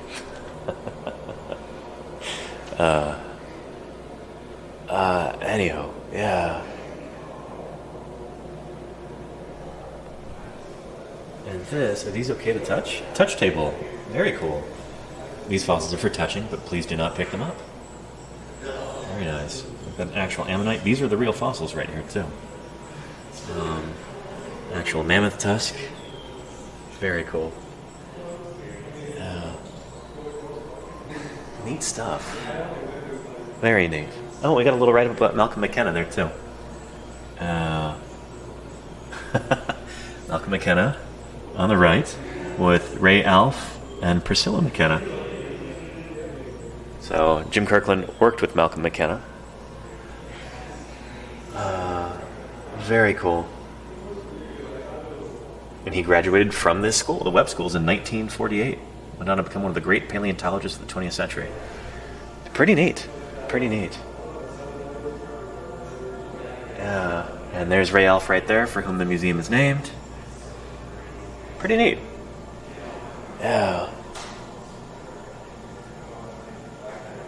Anywho. Yeah. Cool stuff. Now we're approaching the end of the exhibits here.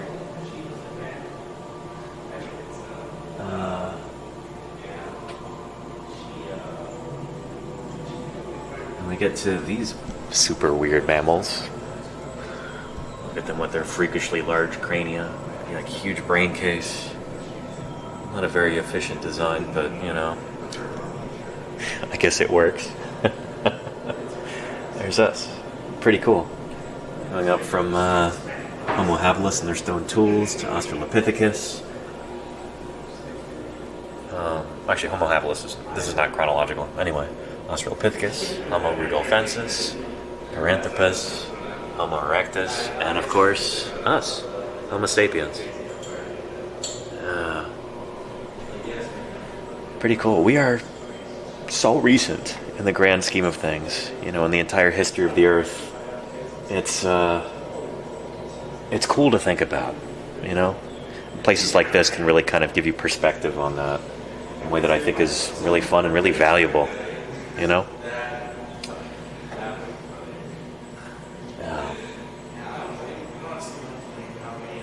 Yeah.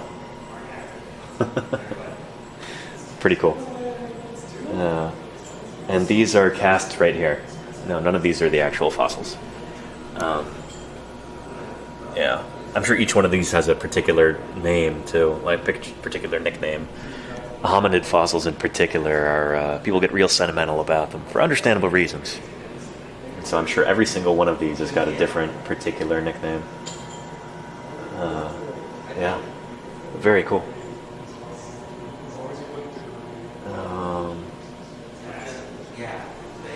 But yeah.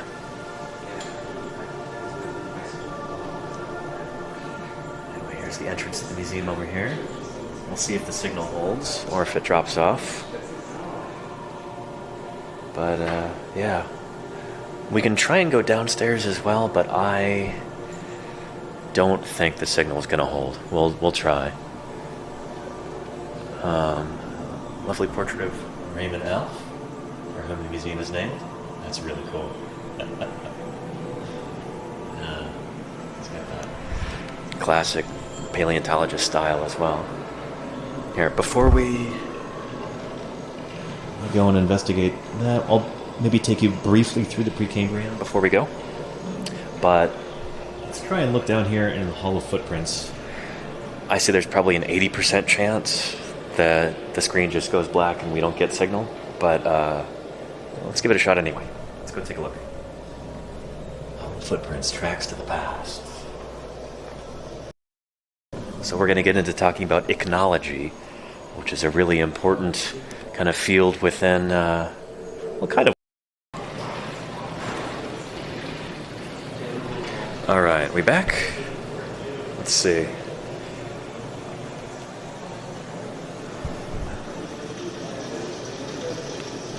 All right, good. Okay. All right. Sorry about that. The battery also, for some reason, the encoder's not charging right now. I don't know why. So I might end up losing you. But we'll see. Yeah. I love that right here at the beginning, when we get into the Hall of Life, the front of the museum, you've got some really, really basic principles that are front and center. Law of superposition right here. We've got a really lovely display, interactive right here, where you can put these in. Oops.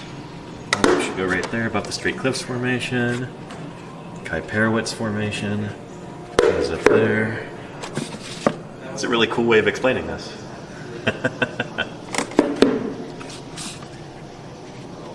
Dakota Sandstone and Tropic Shale. So much of the Tropic Shale in Utah this summer. Anyway, and then you pull this, and it resets it. That is so cool. Really, really neat idea for a display. That's pretty nifty. I like that a lot.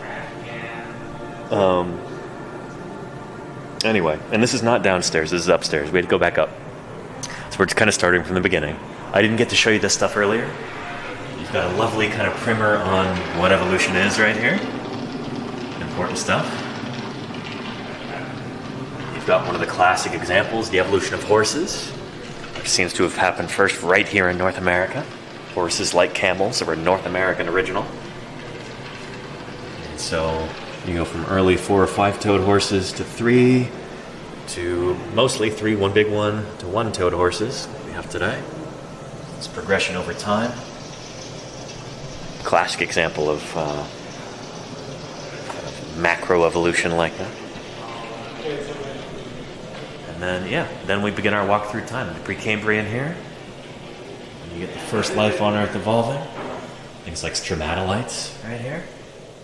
Stromatolites are kind of cyanobacteria, so like almost like a blue-green algae kind of a deal.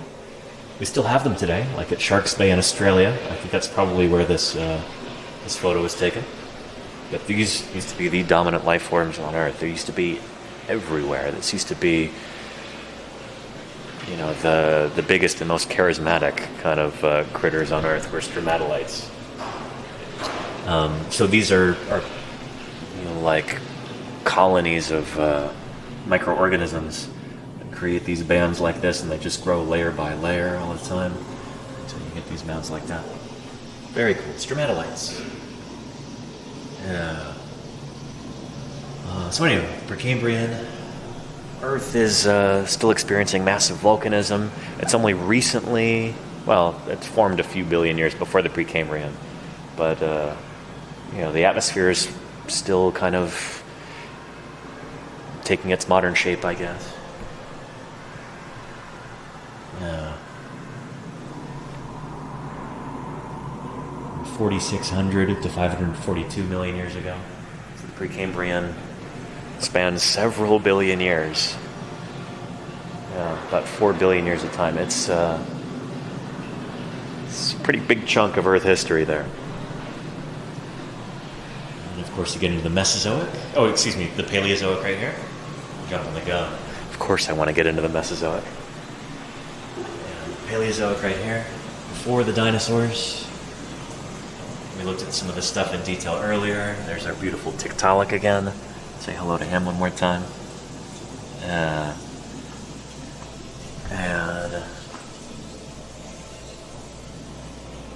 then we get the Mesozoic.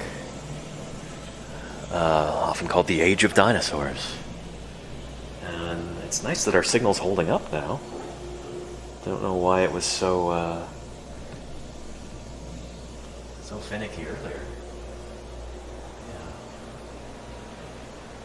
Yeah. Lovely Griposaurus skull. Allosaurus skeleton. Yeah, we're just doing one quick walk through here before I gotta wrap things up. We didn't take a look at the marine reptiles yet. A little Dolichorhynchops there. Yeah, a little polycotylid plesiosaur, I think. Yeah, there we go. Dolichorhynchops. Cast skeleton of an infant plesiosaur. Yeah, how cute that critter is. Look at those big old eyes. Yeah.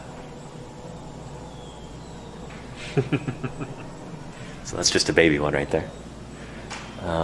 It's almost penguin-like plesiosaurs. We've got our Edmontosaurus, hind limb and tail like we were talking about. Tyrannosaurus right here. And then, I don't think we looked at this earlier, did we? Of the extinction of the dinosaurs. Oof.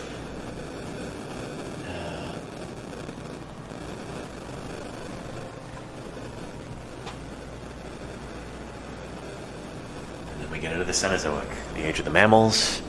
This is where we just were. And of course, where we are today, we're still in the Cenozoic era, the age of the mammals. This is the shortest chunk of time out of all these, only 66 million years so far. And then welcome to the present. Here we go. Very cool.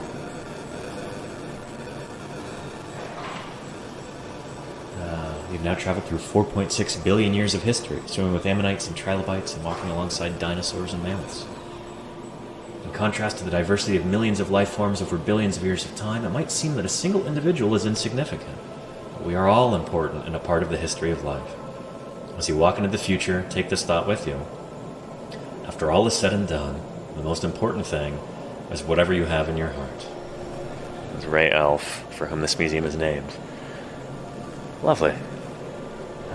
What a treat, what a privilege to be able to take you on a tour of this museum. I hope you've enjoyed. I hope you've ever get a chance to visit Southern California. You take the time to come here, take a tour of the museum. It is well worth it. And if any of you would like to help contribute to the funding of this museum, there's a donate link there. If you type in !give ALF, then you can you can pull up that link, and yeah, I'm sure they'd appreciate if you've got a few dollars lying around. You can say thank you from the Paleontologizing community, you know. Anyway, this has been a ton of fun, everybody, and yeah, let's go ahead and go outside and we'll wrap the stream up. There you go. Thank you again. Appreciate it. Yeah. Hey, let me get some hand sanitizer on the way out. Sure. Touching some of the touch fossils. Name, by the way? Paleontologizing on Twitch. Okay, Yeah. I'll follow you. Yeah. Awesome. I appreciate it. Yeah.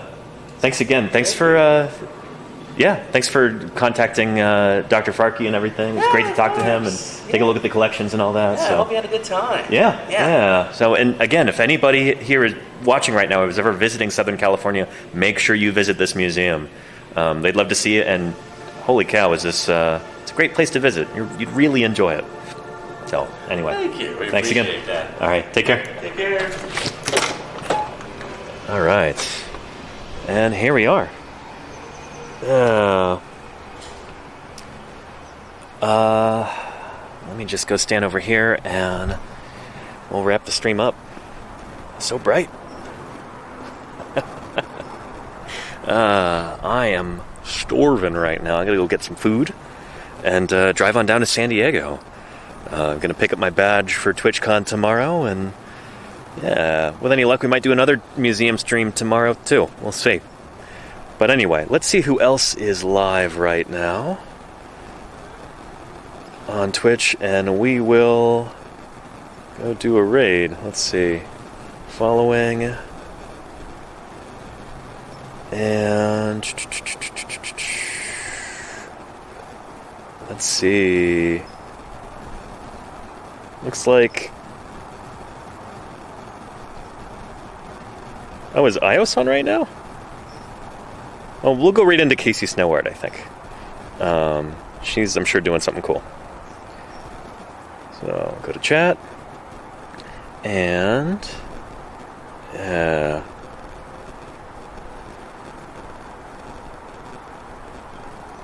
And Casey Snowart.